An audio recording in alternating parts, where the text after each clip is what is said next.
Welcome students lesson 6 ਦਾ ਅੱਜ ਆਪਾਂ question ਕਰ ਰਹੇ ਹਾਂ how is oxygen ਟਰਾਂਸਪੋਰਟਡ in the blood ਯਾਨੀ ਕਿ ਆਪਣੇ ਖੂਨ ਰਾਹੀਂ ਆਕਸੀਜਨ ਸਾਰੇ ਬਾਡੀ ਪਾਰਟਸ ਕਿਵੇਂ ਟਰਾਂਸਪੋਰਟ ਕਰਦੀ ਹੈ and the answer is the majority of oxygen molecules ਯਾਨੀ ਕਿ ਜ਼ਿਆਦਾਤਰ oxygen molecules are transported from the lungs to other parts of the body lungs ਤੋਂ ਬਾਕੀ body parts ਤੱਕ ਜਾਂਦੇ ਆ ਬਟ ਦਿਲ ਦੇ ਥਰੂ ਹੋ ਕੇ via red blood cells ਲਾਲ ਰਕਤ ਕਣ ਹੁੰਦੇ ਆ ਜਿਹੜੇ ਉਸ ਦੇ through oxygen has high affinity for haemoglobin oxygen ਦੇ ਵਿੱਚ ਬਹੁਤ ਖਿੱਚ ਹੁੰਦੀ ਹੈ ਹੀਮੋਗਲੋਬਿਨ ਲਈ and now what is hemoglobin hemoglobin is a protein in red blood cell और इसका काम की है carries oxygen to your body's organ and tissue अलग अलग ऑर्गन्स तक टिश्यूज़ तक ऑक्सीजन लेके जानी and transport carbon dioxide from your organs and tissues back to your lungs और नाल दी नाल की है कि ਜਿਹੜੀ ਵੀ ਕਾਰਬਨ ਡਾਈਆਕਸਾਈਡ ਤੁਹਾਡੇ ਆਰਗਨਸ ਜਾਂ ਟਿਸ਼ੂਜ਼ ਦੇ ਕੋਲੇ ਹੈਗੀ ਹੈ ਉਸ ਨੂੰ ਹੀਮੋਗਲੋਬਿਨ ਨੇ ਵਾਪਸ ਲੰਗਸ ਤੱਕ ਲੈ ਕੇ ਆਣੀ ਹੈ ਤਾਂ ਜਿਸ ਤਰ੍ਹਾਂ ਆਪਾਂ ਪੜ੍ਹਿਆ ਕਿ ਆਕਸੀਜਨ ਵਿੱਚ ਬਹੁਤ ਜ਼ਿਆਦਾ ਐਫਿਨਿਟੀ ਹੁੰਦੀ ਹੈ ਹੀਮੋਗਲੋਬਿਨ ਲਈ ਤਾਂ ਇਹ ਕੀ ਕਰਦੀ ਹੈ ਇਟ ਕੰਬਾਈਨਸ ਵਿਦ ਦੀ ਹੀਮੋਗਲੋਬਿਨ ਨਾਲ ਕੰਬਾਈਨ ਕਰਦੀ ਹੈ ਟੂ ਫਾਰਮ ਆਕਸੀ ਹੀਮੋਗਲੋਬਿਨ ਔਰ ਕੀ ਬਣਾ ਦਿੰਦੀ ਹੈ ਆਕਸੀ ਹੀਮੋਗਲੋਬਿਨ ਤਾਂ ਜੋ ਹੀਮੋਗਲੋਬਿਨ ਹੈ ਉਹ ਰੈੱਡ ਬਲੱਡ ਸੈਲਸ ਦੇ ਵਿੱਚ ਹੁੰਦਾ so that oxygen molecule can move through arteries ਤਾਂ ਹੁਣ ਕੀ ਹੈ ਉਹ ਰੈੱਡ ਬਲੱਡ ਸੈਲ ਯਾਨੀ ਕਿ ਜੋ ਆਪਣਾ ਬਲੱਡ ਹੈ ਉਹ ਆਰਟਰੀਜ਼ ਦੇ ਥਰੂ ਮੂਵ ਹੋਏਗਾ ਔਰ ਆਕਸੀਜਨ ਮੋਲੀਕਿਊਲਸ ਨਾਲ ਮੂਵ ਕਰਨਗੇ to the tissues of the body ਤਾਂ ਕਿ ਉਹ ਅਲੱਗ-ਅਲੱਗ ਟਿਸ਼ੂਜ਼ ਸੈਲਸ ਜਾਂ ਫਿਰ ਬਾਡੀ ਆਰਗਨਸ ਤੱਕ ਪਹੁੰਚ ਸਕਣ ਤਾਂ ਇਸ ਤਰੀਕੇ ਨਾਲ ਉਹ ਆਕਸੀਜਨ ਜਿਹੜੀ ਹੈ ਹੀਮੋਗਲੋਬਿਨ ਨਾਲ ਕੰਬਾਈਨ ਕਰਕੇ ਬਾਡੀ ਪਾਰਟਸ ਤੱਕ ਪਹੁੰਚ ਜਾਂਦੀ ਹੈ In this form 97% of oxygen is transported. ਇਸ ਤਰੀਕੇ ਨਾਲ ਟੋਟਲ 97% ਆਕਸੀਜਨ ਆਪਣੀ ਬਾਡੀ ਵਿੱਚ ਦੇ ਆਰਗਨਸ ਤੱਕ ਟਰਾਂਸਪੋਰਟ ਹੋ ਜਾਂਦੀ ਹੈ ਐਂਡ ਇੱਕ ਇੰਟਰਸਟਿੰਗ ਥਿੰਗ ਜੋ ਰੈੱਡ ਬਲੱਡ ਸੈੱਲ ਦੀ ਇਸ ਮਾਮਲੇ 'ਚ ਹੁੰਦੀ ਹੈ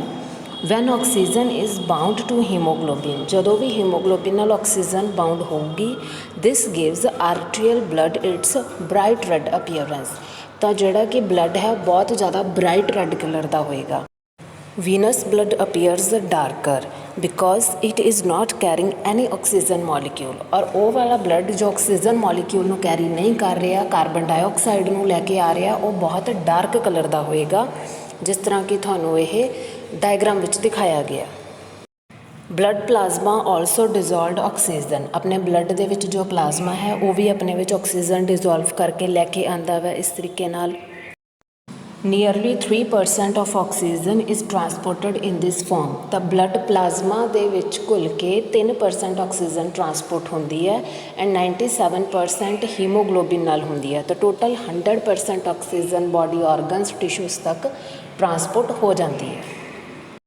ਨੈਕਸਟ ਪਾਰਟ ਹੈ ਹਾਊ ਇਜ਼ ਕਾਰਬਨ ਡਾਈਆਕਸਾਈਡ ਟਰਾਂਸਪੋਰਟਡ ਤਾਂ ਜੋ ਕਾਰਬਨ ਡਾਈਆਕਸਾਈਡ ਹੈ ਇਹ ਆਪਣੀ ਬਾਡੀ 'ਚ ਕਿਸ ਤਰ੍ਹਾਂ ਟਰਾਂਸਪੋਰਟ ਹੁੰਦੀ ਹੈ ਤਾਂ ਤਿੰਨ ਤਰੀਕੇ ਨਾਲ ਕਾਰਬਨ ਡਾਈਆਕਸਾਈਡ ਟਰਾਂਸਪੋਰਟ ਹੁੰਦੀ ਹੈ as bicarbonates as carbamino haemoglobin and as uh carbonic acid ਇਹਨਾਂ ਤਿੰਨੋਂ ਤਰੀਕਿਆਂ ਦੇ ਨਾਲ ਹੁਣ ਆਪਾਂ ਇਸ ਨੂੰ ਪੜ੍ਹਾਂਗੇ approximately 70% of carbon dioxide is transported as bicarbonate 70% carbon dioxide ਤਾਂ ਬਾਈਕਾਰਬੋਨੇਟਸ ਦੇ ਰੂਪ ਵਿੱਚ ਹੀ ਟਰਾਂਸਪੋਰਟ ਹੋ ਜਾਂਦੀ ਹੈ ਤਾਂ ਹੁਣ ਹੈ ਕਿ what is bicarbonate it is a by product of your body's metabolism अपनी बॉडी के मैटाबोलिज्म का एक बाई प्रोडक्ट है यानी कि एक प्रोडक्ट है जो बनता है एंड नाउ वट इज़ मैटाबोलिज्म